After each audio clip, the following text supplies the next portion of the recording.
Okay, so our final policy, protect our kids, which is the byline, of course, is education, not indoctrination. And I've got 3 children, and I know that all of them have come home at some particular point in time and said to me, "Oh, geez, it was International Women's Day today, Dad. Did you know that?" And I said, "Oh, no, not necessarily," which is a communist celebration. Who invented International Women's Day? The Soviets did. The Soviet Union invented it as a means to divide and conquer the population, and that's how cultural Marxism is, and that's how it's used in our culture as well. So my kids would be at school and they would say, "Oh, well, when's it International Men's Day?" Every single child, not every single time, not every teacher they talk to, don't get me wrong, but every child, all 3 of them, had the same experience where at some point that glib answer would come from some indoctrinated teacher. Well, every day is International Men's Day because it's just so wonderful for the patriarchy. And it makes you ask the question, why are young men in particular killing themselves at their own hand in such droves if everything's so wonderful and honky-dory for them, and why should they have to suffer, endure an education system that's telling them that? And that's why we want to stop the indoctrination in our schools, and the cultural Marxists do that. They use that to divide and conquer. They use race, they use sexual identity, and of course gender, which used to be sex. When I was first growing up, you had a sex, not a gender. Then it became no, sex is an act. Gender is the thing you are. And again, they attack the language. They attack the language, and they're very clever.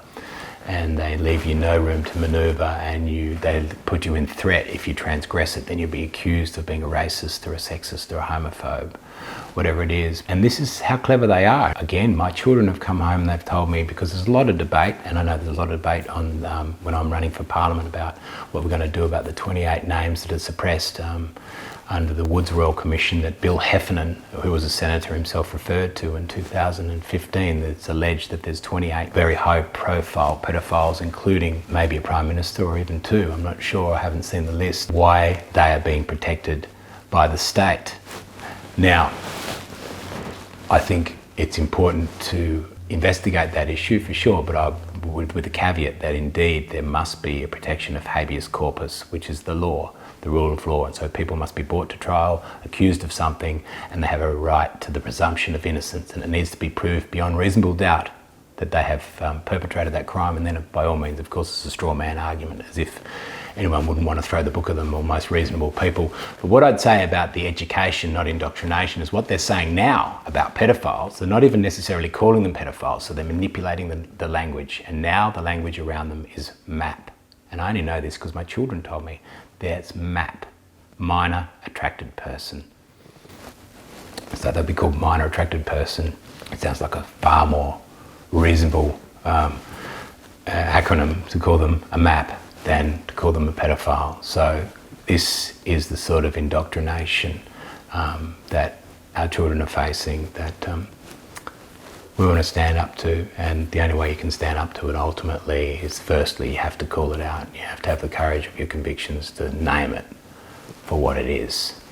And it's a manipulation of the truth and a lie. And it's there to subvert family and the strength of the family, and the state finds its way in to make itself the source of power. And that's the point we're at, where the war we're fighting really is against the institutions. And what better place to start than how they start, by attacking our children. So we'll fight back. Spoken by D. Richardson, authorised by D. Richardson, Melbourne.